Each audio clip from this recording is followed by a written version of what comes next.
criticar, mas nós temos que assumir nossa responsabilidade também, que é fiscalizar. Ok? O alto percentual ainda dentro da pesquisa considerou a falta de ética, corrupção e o comportamento dos políticos motivos para ter vergonha de ser brasileiro. Essa pesquisa foi realizada antes da era Cunha. A liberdade de pensamento e expressão se traduz na liberdade de imprensa, de associação política, sindical e partidária. Não há democracia com imprensa cercada ou cerceada ou censurada.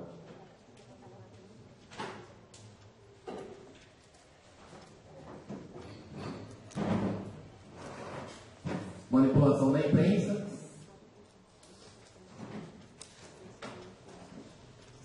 Vocês vão receber uma folha de redação no final, que eu achei genial o exercício. 2 textos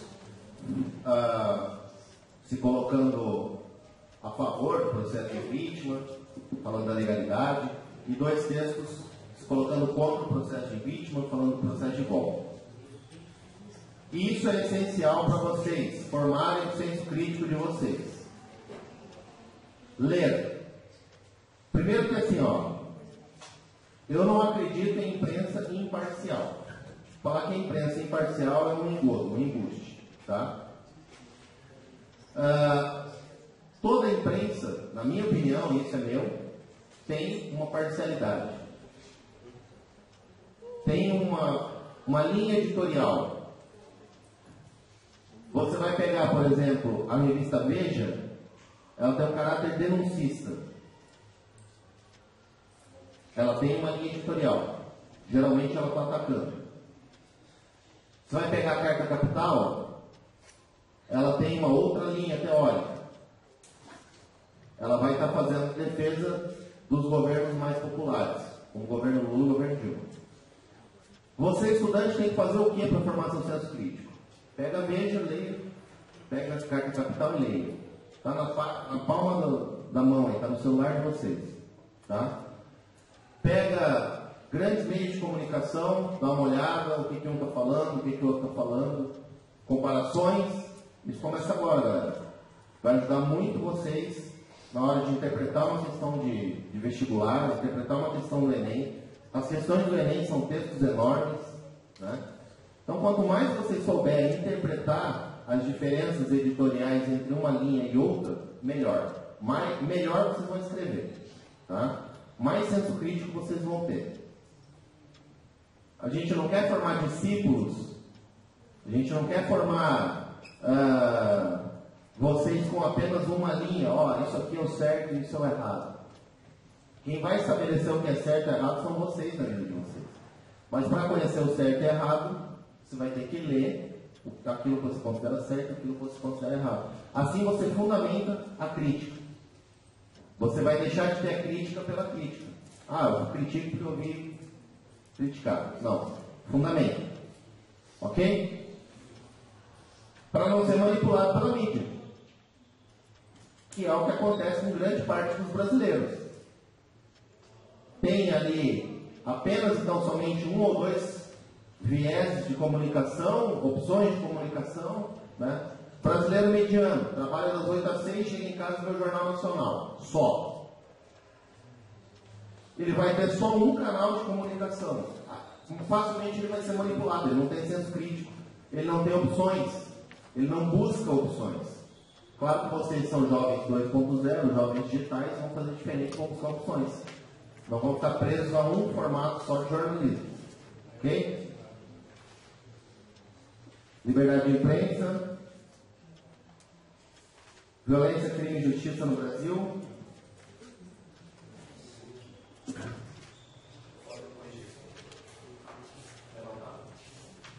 A gente vai falar depois então disso.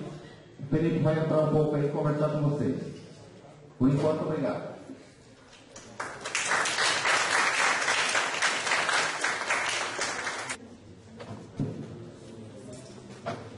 Pessoal, bom dia.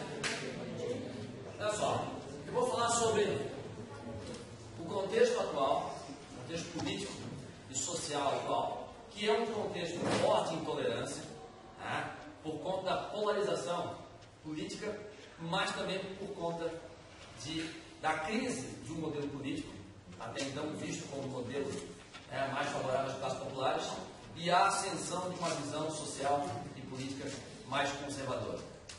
E o embate entre essas duas visões de mundo, essas duas visões de sociedade. Esse embate gera o quê? Um ambiente de extrema intolerância.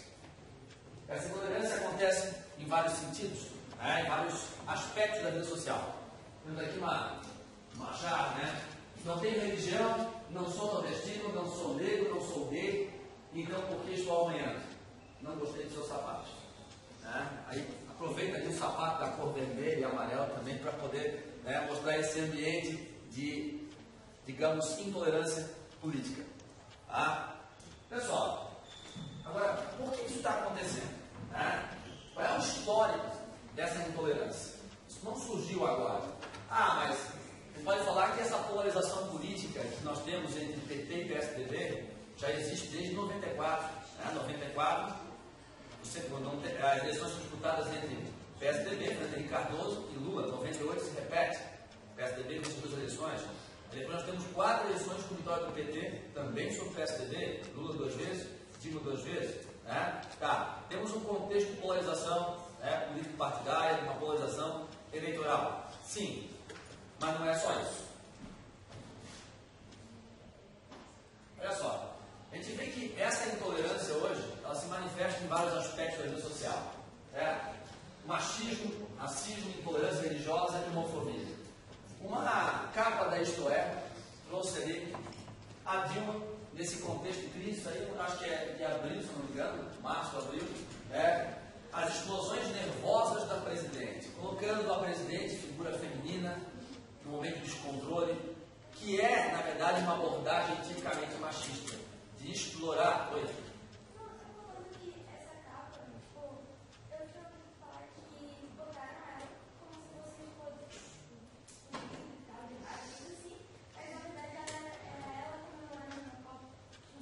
Sim, mas a questão aqui é como se constrói a edição da capa da revista, certo? Não importa o flagrante da forma, O que é que o cara assim, as explosões nervosas da presidente. Aí vai falar de como ela reage dentro do contexto de crise.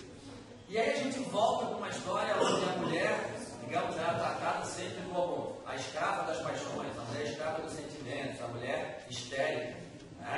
Nós temos, inclusive, estudos do passado, por exemplo, que vão resultar na invenção, por exemplo, de um vibrador para tentar fazer com que a mulher pudesse conter a sua histeria.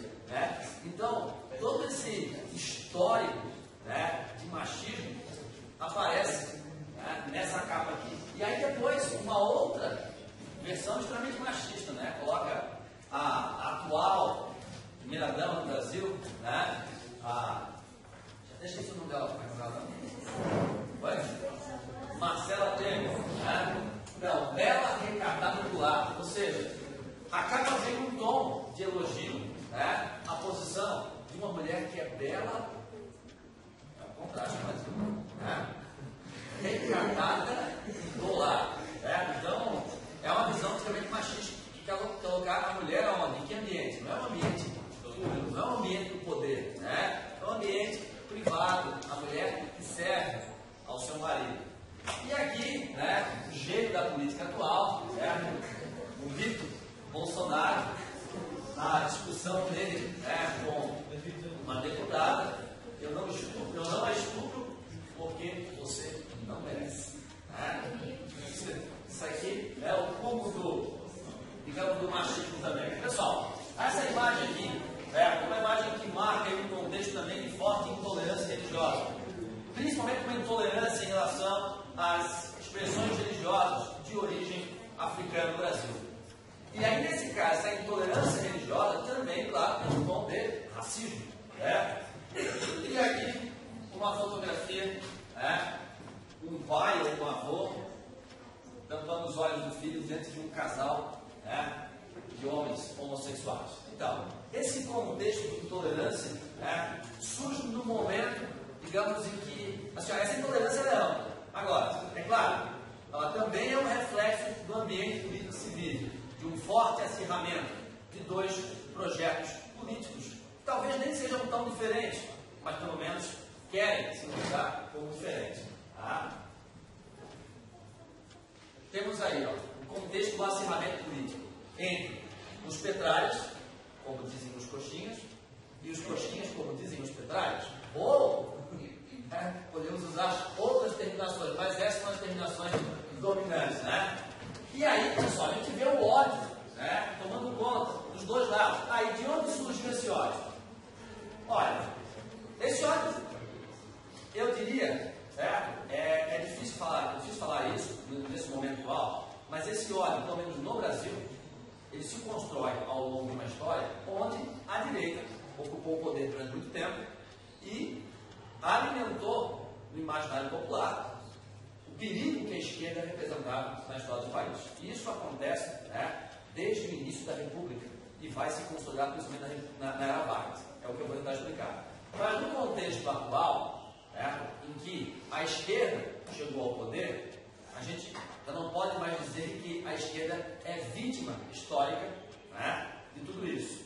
Há uma cultura que tem uma história, mas no momento atual, a gente vê que o ódio vem das duas partes. Né? Teve um caso famoso aí que foi noticiado de uma deputada do Rio Grande do Sul. Na verdade, ela entrou como deputada na suplência, né? Ela não chegou a ser eleita, mas aí um deputado que foi eleito acabou assumindo outro cargo e ela assumiu, né, a Assembleia Legislativa na suplência. E aí ela foi a uma consulta médica com o filho dela e a médica pediatra se negou a atender ela, quer dizer, a filha ou o filho dela, porque ela era petista.